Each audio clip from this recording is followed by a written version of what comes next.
Hola, bienvenido al curso Lectura de Planos de Arquitectura de Sensico.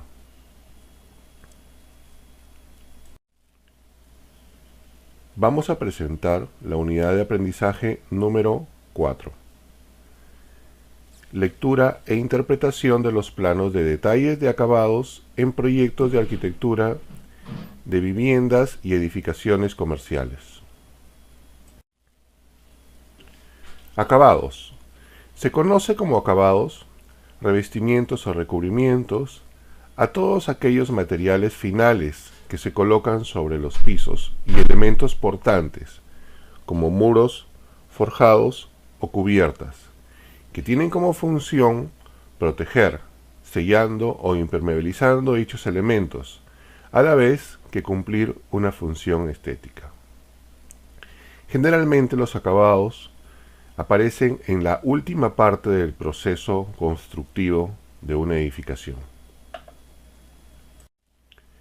Planos de detalles.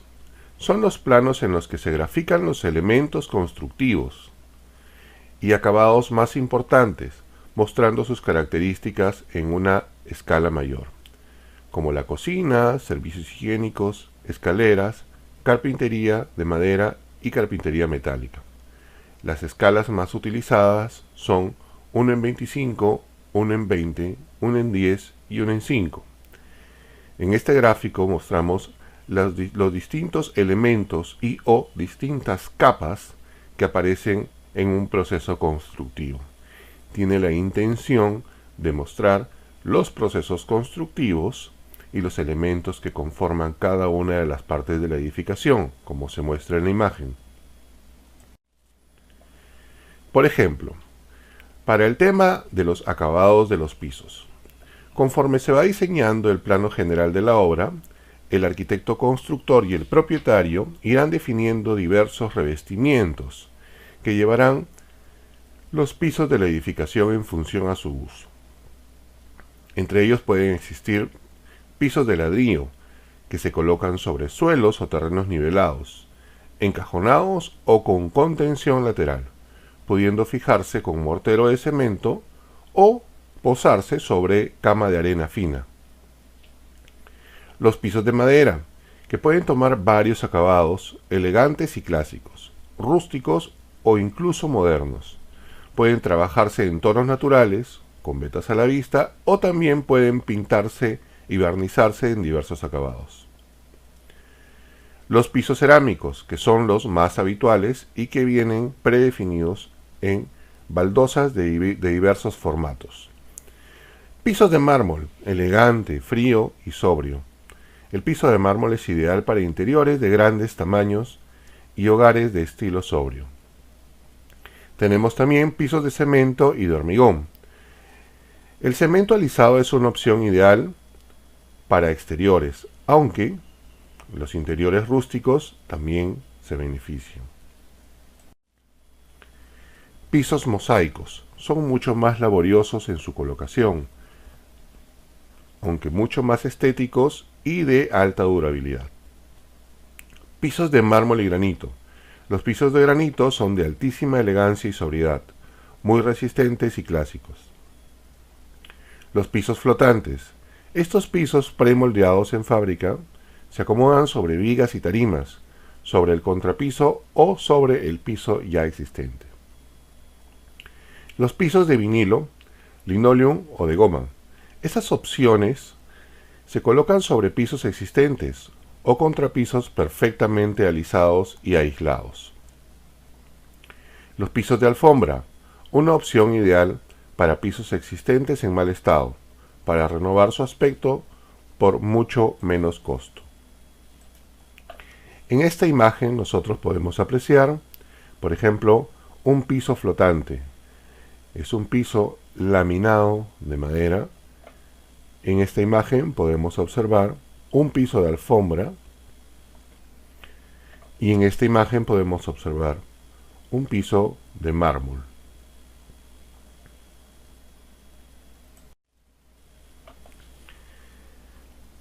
La imagen expuesta acá indica cómo es la lectura, la configuración de un plano para pisos. Tenemos, por ejemplo, piso cerámico, piso de madera machimbrada, pisos de terrazo. Es importante que en los planos aparezcan simbologías como nombres de ambientes, como niveles de pisos terminados, como el tipo de material y o baldosa, como las gradas y o rampas si fuera necesario. Mientras más información exista en la lámina, va a ser la lectura del plano mucho más eficiente. Es importante, si existen figuras geométricas, que aparezcan las cotas y o dimensiones. Otro dato que aparece en estos planos es los encuentros de los distintos paños que existen en los procesos constructivos. Estos paños pueden estar configurados por las juntas constructivas, juntas de construcción, o las juntas de dilatación. En este caso estamos viendo con una representación de línea más gruesa donde se encuentran las juntas de dilatación para evitar posteriores roturas en el mismo piso. También aparecen unas indicaciones de arranque de piso, que no es otra cosa que la primera baldosa que se va a colocar. Y en función a esa primera baldosa donde está ubicada, es que se empiezan a colocar las baldosas posteriores. Si el plano amerita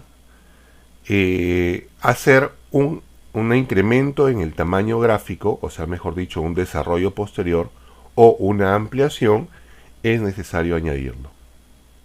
También se indican los niveles de pisos naturales o niveles de tierra y o niveles exteriores si es que el proyecto lo contempla. Acá tenemos la necesidad de representar ampliaciones sobre los mismos planos de pisos.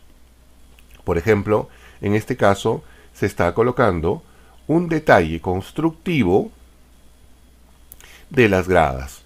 ¿Qué tipo de madera se va a utilizar y cuál es el proceso constructivo que va a tener? Es importante que aparezcan el nombre del elemento, la escala, las cotas, y la parte gráfica tiene que ser lo más clara posible, indicando con texturas cada uno de los materiales existentes. Y si el plano lo amerita, poder hacer una ampliación posterior, es necesario volver a ampliar. En este caso aparece la ampliación de esta esquina, ¿no? Y en esta ampliación nuevamente aparecen las texturas, aparecen nuevamente las cotas, indicaciones de los materiales con sus respectivas dimensiones y los acabados de los materiales constructivos que se van a utilizar. En este caso, para estas escaleras, estos pasos, se utilizaron pasos de madera machimbrada, de 3/4 por 6 pulgadas, con acabado de sellador y laca cristal. Se utilizó una madera de ispingo cada 30 centímetros fijadas a la base de concreto con tornillo de 2 pulgadas embutidos en tarugos de plástico de 10 centímetros. Mientras el gráfico tenga la mayor cantidad de información, la lectura del detalle constructivo va a ser mejor y eso ayudará también a que el proceso constructivo se realice de la manera correcta. Acabados en los muros. Uno de los acabados de los muros más usuales es la pintura. Todas las pinturas tienen distintos tipos de acabados. Cada uno de ellos le brindará un aspecto diferente a la superficie que sea pintada. Es importante elegir el acabado que mejor se adapte a las necesidades del espacio y a sus gustos personales. Algunos acabados de ellos son, por ejemplo, acabado mate, no posee brillo. Acabado de cáscara de huevo o aterciopelado, ofrece un suave resplandor que brinda una sensación de calidez en la habitación. Acabado de satín, o también llamado satinado. Es muy fácil mantenerlo limpio y es la mejor opción cuando se busca destacar detalles arquitectónicos.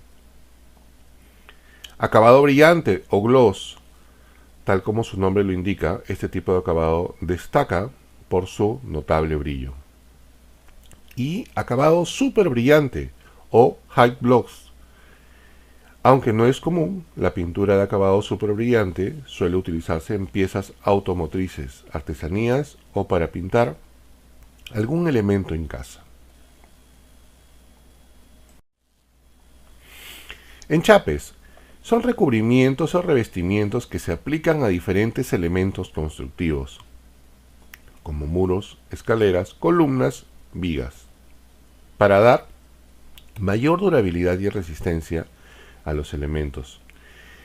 Ellos se pueden construir de diferentes materiales, tales como por ejemplo piedras naturales y artificiales, pueden existir los enchapes de madera, pueden existir los enchapes de materiales vítreos y también los enchapes plásticos. Acá tenemos algunos de los tantos ejemplos que existen de enchapes. Se han indicado algunos enchapes de piedra, enchapes de baldosas, otros ejemplos de enchapes de piedra, dando una sensación de calidez que a la vez embellecen el espacio y la obra arquitectónica. No son los únicos enchapes que existen, como hemos visto, también pueden existir maderas, vítreos y plásticos.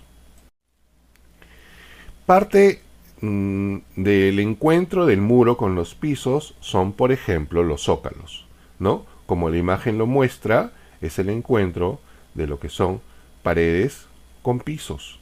Se entiende por el recubrimiento de la parte inferior de los paramentos. Estos zócalos pueden ser de muchos materiales, pueden ser prefabricados también, vinílicos, pueden ser de madera, pueden ser de piedra o pueden ser cerámicos, como lo vemos en las imágenes. Acá se ve una sección arquitectónica en la cual se ha visto necesario indicar los distintos materiales de las paredes, de los elementos denominados paredes. Entonces, en las elevaciones se ha indicado, por ejemplo, cómo es el recubrimiento de la pared. Por ejemplo, muros interiores revestidos con madera. Estos elementos van a ser revestidos con un elemento de madera que vamos a ver en la figura posterior. Luego tenemos las columnas de concreto tarrajeadas con un elemento frotachado liso. Es un elemento de mortero, pasta de cemento y arena, en la cual va a recubrir el elemento estructural. Bien, tenemos acá el elemento, el detalle de la pared de concreto, la mayor cantidad de indicaciones posibles con su respectivo título y su escala. Esto es un muro inclinado de concreto monolito, es un concreto armado. Indicaciones de tornillos, de tarugos, de madera, tipos y dimensiones en todas y cada una de sus capas. También aparece, por ejemplo, un detalle de encuentro, de unión entre pared, cielo raso y zócalos, ¿no? Aparecen los gráficos con la mayor cantidad de información posible, tanto de los zócalos como del encuentro del cielo raso con la pared. Y además se fortalece con un detalle de colocación de piso de madera.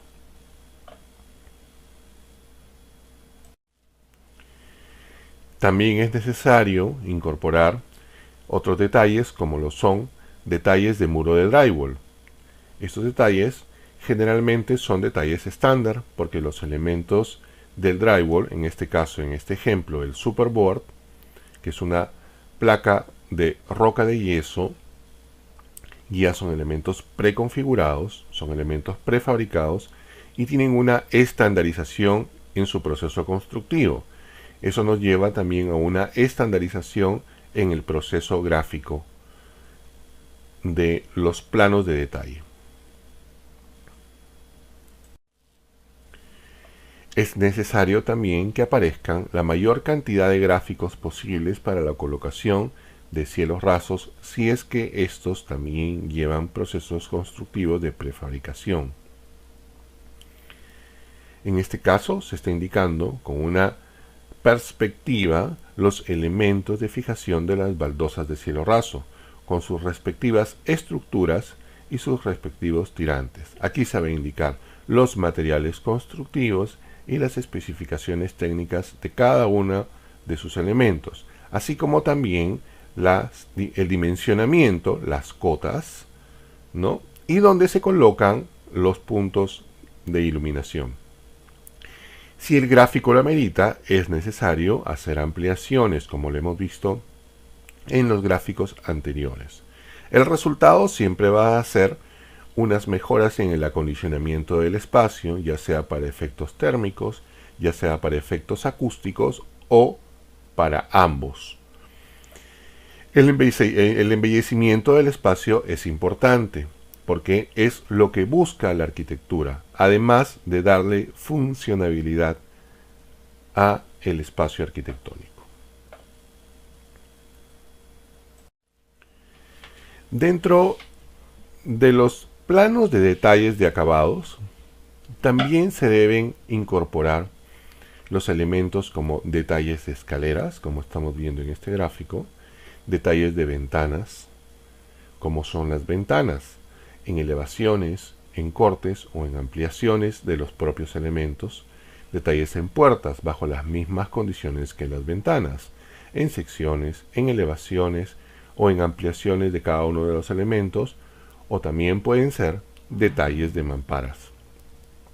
Es importante indicar cómo va a ser cada uno de los elementos para que la obra culmine de la manera correcta. Por ejemplo, se está indicando cómo son las elevaciones de las puertas, cómo se indican las elevaciones de las puertas, que no es otra cosa que una vista frontal de uno de los lados de la puerta, donde se indican sus dimensiones, el nombre de la puerta y su escala, pero también se van a indicar acá cómo son cada uno de los elementos que lo integran, ya sean elementos de acabados como elementos estructurales. Por ejemplo, acá se está indicando un plano de un elemento estructural. En este caso, es el esquema estructural de la puerta tipo 2. La puerta tipo 2 es una puerta que tiene unas dimensiones considerables y está compuesto por varios elementos, como se puede apreciar. Bueno, en este gráfico se muestra la figura de elevación, como es la puerta, y en este gráfico se muestra cuáles son los elementos estructurales y los componentes que configuran la puerta. La puerta, por ejemplo, en este caso es de elementos de acero, de 2 por 4 por 3 milímetros. Y los elementos rejilla que tiene en el interior es una retícula cuadrada de 20 centímetros por 20 centímetros en elementos también de acero, de 1,5 por 3 milímetros. Indica además el tipo de soldadura que debe componer la estructura de la puerta.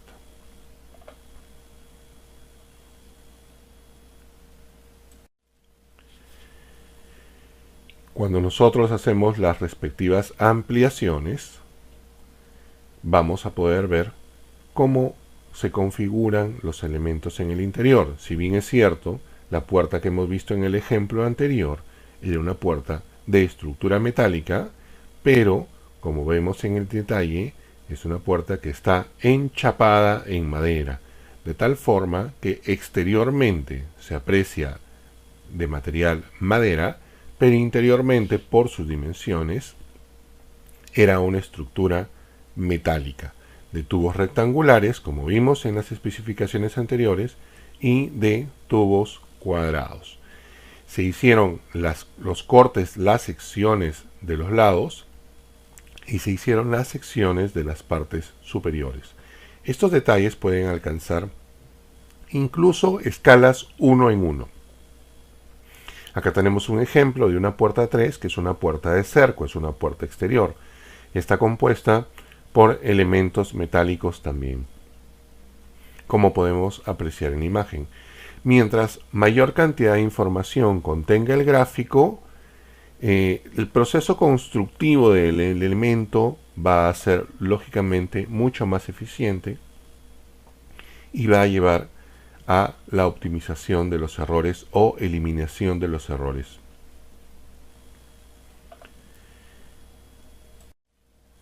Además, estamos incorporando como ejemplo el desarrollo, por ejemplo, de un servicio higiénico.